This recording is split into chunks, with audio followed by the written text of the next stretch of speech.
What's up, homies? Welcome to another trailer action from Heroes Reforged. We're doing the trailer for Star Wars Visions. This is unexplored territory in the Star Wars universe. Manga, anime has never, well, I shouldn't say never.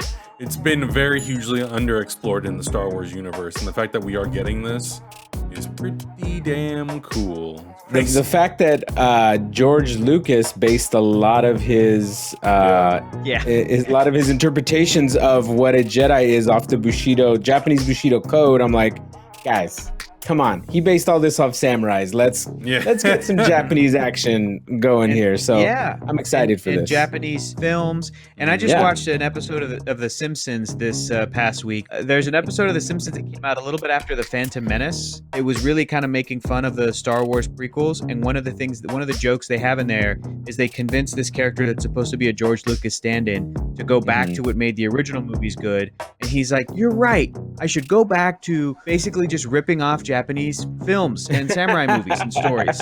And it was kind of a joke like that. But then when you think about that and then think about when they did Star Wars sequels in 2015, there's a lot of focusing in on that with some of the new Star Wars projects, the new animated shows, using that imagery and evoking those emotions and some of those themes. The Last Jedi was inspired by Rashomon, which is a classic Japanese film about perspective and different points of view and stuff. So like, it's cool to see current Star Wars embracing that, but also being like, let's let some Asian storytellers mix it up.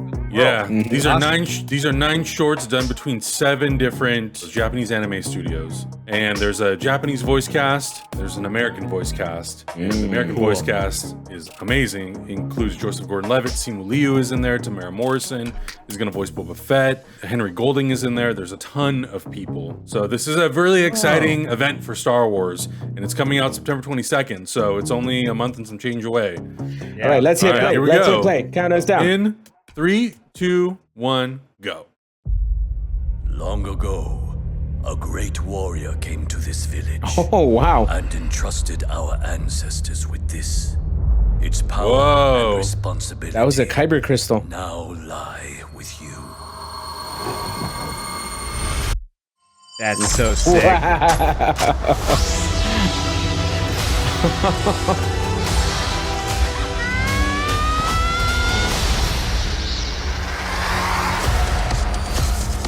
Wow. Incredible. By the Force since you were born. At last, the moment arrives. Wow. Sick! Way cool. It's the first time I've confronted such darkness. What? Ancient and sinister.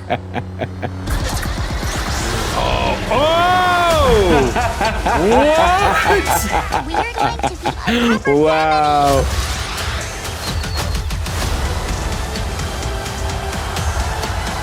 Let's make this our best show ever! コースと共にあらんこと。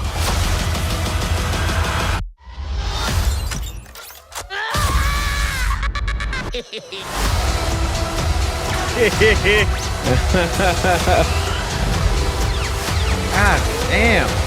This is so cool.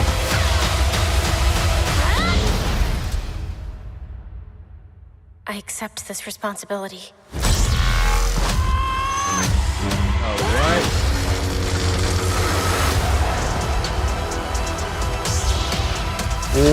Why did this go so hard? You guys, that's one of the best trailers I've ever seen. I think I just chissed in my pants.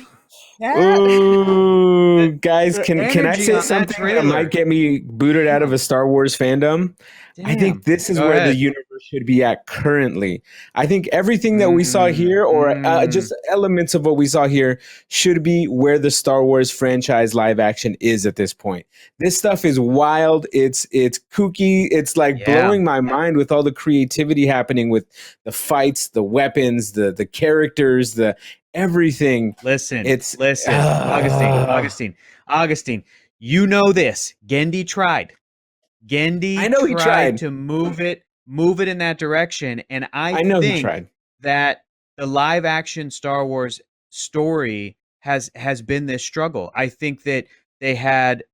I'm also rewatching it right now, like Adam, silently. Like it's pretty phenomenal. But I know that they would get directors like Lord and Miller, and then they freaked out, and then they freaked out, and then they went and got Ron Howard, who's a solid director, to finish out a live action classic. And I think that they brought in J.J. Abrams specifically to do the familiar, to do whatever people think feels like Star Wars, which is a thing I think you can define. I think that even though it's a very varied franchise, when you look at the first 6 movies, especially the first 3 movies, you can kind of take the DNA of that and be like, I think I can define this. And that's what J.J. Abrams tried to recreate. Rian Johnson, I think, took it in an interesting step thematically.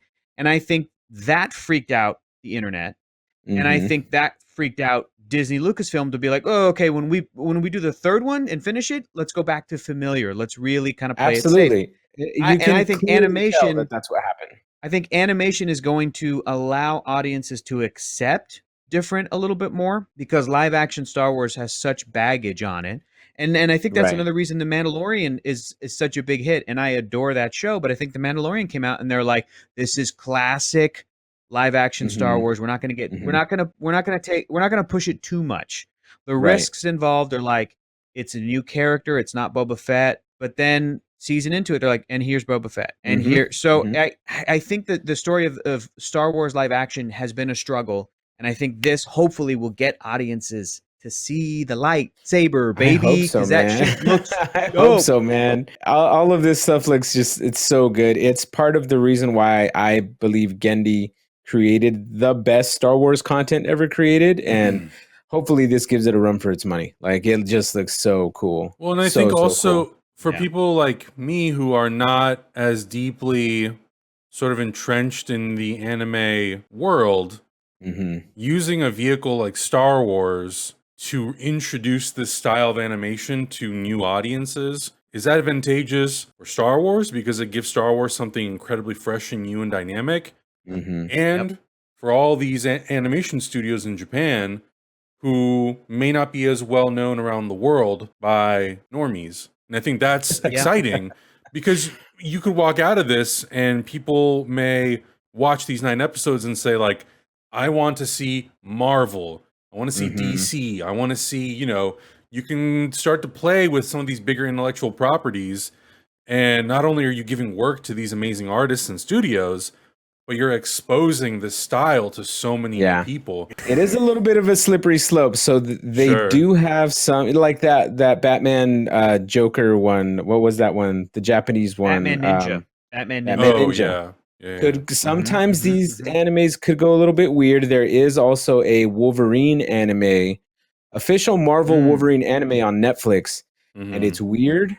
It's not reminiscent of anything you've ever seen that Marvel has put out before. Because Marvel Wolverine looks more like the main character from Cowboy Bebop rather than like the big chunky boy Wolverine that we're all grown to love. So it's a bit of a slippery slope, but I don't get those vibes from this. Yeah. I feel like this is all just like fresh and cool and just like a feast for the eyes. So I'm ready. I also think it's cool that it seems like it's 9 new stories about new characters. Because if it was anime studios being like presenting like, here's Luke Skywalker, here's Darth Vader, a lot of baggage would come with that. A lot of, it might be too different or too, I don't know. You got to cut the umbilical cord at some point and just go explore new territories and new stories. Right. But Star Wars, from its beginning, even though it was created by a dude from California, a film student, and all this other stuff, a filmmaker, in Star Wars' DNA, there's so much of embracing the Eastern style of storytelling and mythology that, like, to do something like this doesn't seem like it's fighting the concept. Like, Augustine, you're describing the Wolverine anime that doesn't quite feel like Wolverine. Batman Ninja is bonkers, and I didn't love it. And I think it's probably because it may be too separated from the concept of like Batman, which is so kind of defined in my brain. The Animatrix worked because the Matrix itself is like Star Wars, where it's borrowing, copying, ripping off of so much of Eastern filmmaking and sensibilities and philosophy and stuff like that. So like some franchises you could do this with, and others it wouldn't necessarily fit. However, even again with something like Marvel, you got to find the right pick to do that kind of stuff for. I love Big Hero 6. Big Hero 6 is another American creation, but it's a little bit inspired by Japanese style, a little bit, but it's still an animated American Disney film. And then it takes Marvel characters and kind of reinvents them. So there's a bunch of different ways that the blending of these worlds can occur. But I am so stoked that this trailer was so good. The rhythm of this trailer, the editing, dude. Had an energy unlike anything I felt with a Star Wars trailer. Even the big in a long nostalgic, time, even the big Force Awakens one where it's Chewie, we're home, and it's oh my god, this is like in your face, so cool. Damn. I love that. I love when the cross-guarded lightsaber came out in the teaser for Force Awakens. People were like, "Ooh, something new." This character brings out like an umbrella of lightsabers. Hold my beer. Hold my beer. Hold my beer. It's crazy. Hold my beer. Hold my beer. Gonna be good. They said, General Grievous, hold my beer. Yeah.